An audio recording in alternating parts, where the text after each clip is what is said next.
ಇನಾಮದಾರ್ ಸಕ್ಕರೆ ಕಾರ್ಖಾನೆ ಬಾಯ್ಲರ್ ಸ್ಫೋಟಗೊಂಡು 8 ಕಾರ್ಮಿಕರ ದುರ್ಮರಣದ ವಿಚಾರ ಕರ್ನಾಟಕ ರಕ್ಷಣಾ ವೇದಿಕೆಯಿಂದ ಡಿಸಿಗೆ ಮನವಿ. ಮೃತ 8 ಕಾರ್ಮಿಕರ ಕುಟುಂಬಕ್ಕೆ ಸೂಕ್ತ ಪರಿಹಾರಕ್ಕೆ ಆಗ್ರಹ.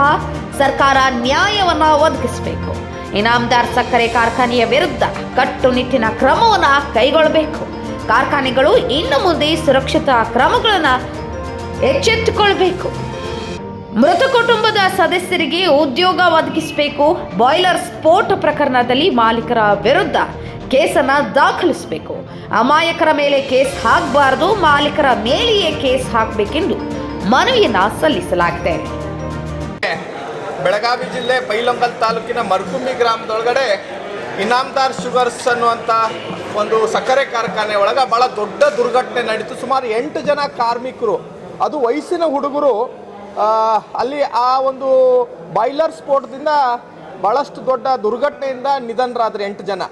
ಆದರೆ ಕಾಟಾಚಾರಕ್ಕೆ ಏನೋ ಇಲಾಖೆಯವರು ಅದನ್ನು FIR, ಅದು ಒಂದು ಕೇವಲ ಸಂಬಂಧಪಟ್ಟಂಥವರಲ್ಲ, ಅಲ್ಲಿ ಕೆಳಮಟ್ಟದ ಅಧಿಕಾರಿಗಳ ಮೇಲೆ ಒಂದು 3 ಜನರ ಮೇಲೆ FIR ದಾಖಲೆ ಮಾಡಿಕೊಂಡು ಅದನ್ನು ಯಾವ ರೀತಿಯಾಗಿ ಪರಿಶೀಲನೆ ಮಾಡ್ತಾ ಇದ್ದಾರೆ, ಯಾವ ರೀತಿಯಾಗಿ ತನಿಖೆ ಮಾಡ್ತಾ ಇದ್ದಾರೆ ಅನ್ನುವಂಥದ್ದು ಎಲ್ಲೂ ಕೂಡ ಅವರು ಬಿಟ್ಟು ಕೊಡ್ತಾ ಇಲ್ಲ.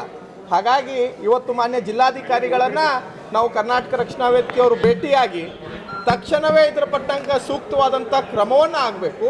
ಮತ್ತು ನಮ್ಮ ಪೊಲ್ಯೂಷನ್ ಕಂಟ್ರೋಲ್ ಬೋರ್ಡ್ ಆಗಿರ್ಬೋದು, ಕಾರ್ಮಿಕ ಇಲಾಖೆಗಳಾಗಿರ್ಬೋದು, ಇವರು ಯಾವ ರೀತಿಯಾದಂಥ ಈ ತೀರೋಗಿರುವಂಥ ಕುಟುಂಬದವರಿಗೆ ನೆರವಿಗೆ ನಿಂತಿರ್ತಾರೆ ಅನ್ನೋಂಥದ್ದು ನಮಗೆ ಪ್ರಶ್ನೆ ಕಾಡ್ತಾ ಇದೆ.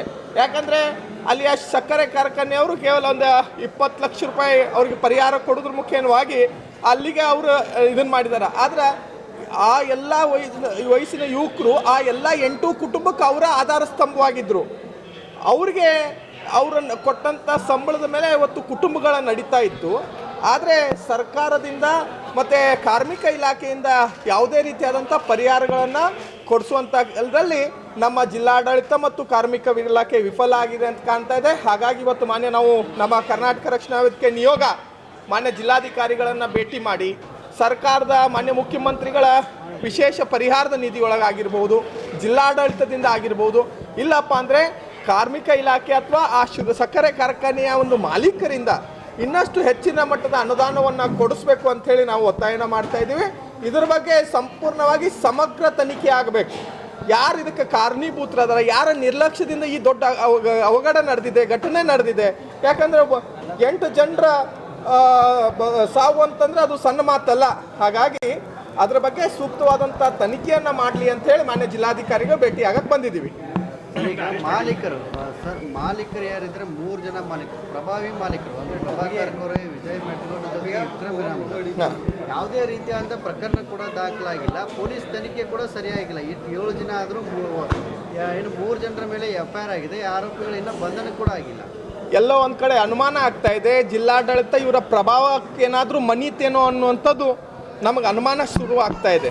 ಹಾಗಾಗಿ ಮಾನ್ಯ ಜಿಲ್ಲಾಧಿಕಾರಿಗಳು ಅತ್ಯಂತ ದಕ್ಷ ಮತ್ತು ಪ್ರಾಮಾಣಿಕತೆಗೆ ಹೆಸರುವಾಸಿಯಾಗಿರುವಂಥ ಬೆಳಗಾವಿ ಜಿಲ್ಲಾಧಿಕಾರಿಗಳು ಈ ವಿಚಾರದೊಳಗಡೆ ಸೂಕ್ತವಾದಂಥ ಕ್ರಮವನ್ನು ವಹಿಸಬೇಕು. ಮತ್ತು ಇನ್ನು ಮುಂದಾದರೂ ಕೂಡ ಎಲ್ಲ ಸಕ್ಕರೆ ಕಾರ್ಖಾನೆಗಳಾಗಿರ್ಬೋದು ಅಂಥವ್ರಿಗೆ ಸೂಕ್ತವಾದಂಥ ಪತ್ರವನ್ನು ಬರೆದು ಯಾವುದೇ ಇಂಥ ಅವಘಡಗಳ ಆಗಬಾರ್ದು. ಯಾಕಂದರೆ ಇವತ್ತು ಒಬ್ಬ ಸಾಮಾನ್ಯ ಒಬ್ಬ ಸಾಮಾನ್ಯ ಕಾರ್ಮಿಕನ ಜೀವನವೂ ಕೂಡ ಭಾಳ ಅತ್ಯಮೂಲ್ಯವಾದಂಥ ಒಂದು ಜೀವ ಬದುಕದು.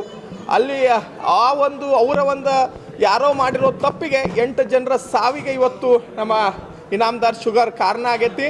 ಹಾಗಾಗಿ ಅದನ್ನು ತಕ್ಷಣವೇ ವಿಶೇಷವಾದಂಥ ತನಿಖೆ ಆಗಬೇಕು ಮತ್ತು ಸಂಬಂಧಪಟ್ಟಂಥವ್ರನ್ನ ಕೂಡಲೇ ಬಂಧಿಸುವಂಥ ಕೆಲಸ ಜಿಲ್ಲಾಡಳಿತ ಮತ್ತು ಪೊಲೀಸ್ ಇಲಾಖೆ ಮಾಡಬೇಕು ಅಂತ ನಾನು ಒತ್ತಾಯ ಮಾಡ್ತಾ ಇದ್ದೀನಿ. ಸರ್ಕಾರದಿಂದ ಏನೂ ಪರಿಹಾರ ಸಿಕ್ಕಿಲ್ಲ ಸರ್. ಸಂಬಂಧಪಟ್ಟಂಗೆ ಸತ್ತವ್ರಿಗೆ ಯಾರಿಗೂ ಕೂಡ ಸರ್ಕಾರದಿಂದ ಪರಿಹಾರ ಸಿಕ್ಕಿಲ್ಲ. ಕಾರ್ಮಿಕ ಇಲಾಖೆ ಈವರೆಗೂ ಪಿಟ್ಟಿಕೊಂಡಿಲ್ಲ. ಜೊತೆಗೆ ಪೊಲೀಸ್ ಇಲಾಖೆ ಮೇಲೆ ಏನಾದರೂ ಈ ಮಾಲೀಕರು ಒತ್ತಡ ಏನಾದರೂ ಹಾಕಿದ್ರ? ಅಲ್ಲ, ಇದರೊಳಗೆ ಅದೇ ನಾನು ಹೇಳಿದ್ನಲ್ಲ, ಜಿಲ್ಲಾಡಳಿತ ಎಲ್ಲೋ ಮತ್ತು ಪೊಲೀಸ್ ಇಲಾಖೆ ಈ ಪ್ರಭಾವಿ ಒತ್ತಡಕ್ಕೆ ಮನಿತೇನೋ ಅಂತ ಹೇಳಿ ಅದು ಆಗಬಾರ್ದು. ಇದರಿಂದ ದೊಡ್ಡ ಒಂದು ಮಾರಕ ಆಗ್ತದೆ. ಮುಂದಿನ ದಿನಮಾನಗಳಲ್ಲಿ ಒಂದು ಜಿಲ್ಲಾಡಳಿತ ಭಾಳ ದೊಡ್ಡ ಮಟ್ಟದ ಹೋರಾಟವನ್ನು ಎದುರಿಸಬೇಕಾಗತ್ತೆ. ಯಾಕಂದರೆ ಇವತ್ತು ಎಲ್ಲರೂ ಕೂಡ ಬೆಳಗಾವಿ ಜಿಲ್ಲೆಯ ಎಲ್ಲರೂ ಕೂಡ ಪ್ರತಿಯೊಬ್ಬರು ಮನೆಯಲ್ಲೂ ಒಬ್ಬೊಬ್ಬರು ಕಾರ್ಮಿಕರು ಇದ್ದೇ ಇರ್ತಾರೆ, ಪ್ರತಿಯೊಬ್ಬರ ಮನೆಯಲ್ಲೂ ಒಬ್ಬೊಬ್ಬರು ರೈತರಿರ್ತಾರೆ. ಇಂಥ ಸಂದರ್ಭದೊಳಗಡೆ ಇದ್ರ ಸಂಬಂಧಪಟ್ಟಂಥ ಸಂಪೂರ್ಣ ತನಿಖೆ ಆಗಿ ಪೊಲೀಸ್ ಇಲಾಖೆ ಆಗಿರ್ಬೋದು, ಯಾಕಂದರೆ ಈಗ ನೂತನವಾಗಿ ಬಂದಿರುವಂಥ ಪೊಲೀಸ್ ವರಿಷ್ಠಾಧಿಕಾರಿಗಳು ಇದರ ಬಗ್ಗೆ ಸ್ವಲ್ಪ ಸೂಕ್ತವಾದಂಥ ಕ್ರಮವನ್ನು ತಗೊಂಡು ತಕ್ಷಣವೇ ಅಪರಾಧಿಗಳಿಗೆ ಶಿಕ್ಷೆ ಆಗಬೇಕಂತೇಳಿ ನಾವು ಒತ್ತಾಯನ ಮಾಡ್ತಾ ಇದ್ದೀವಿ.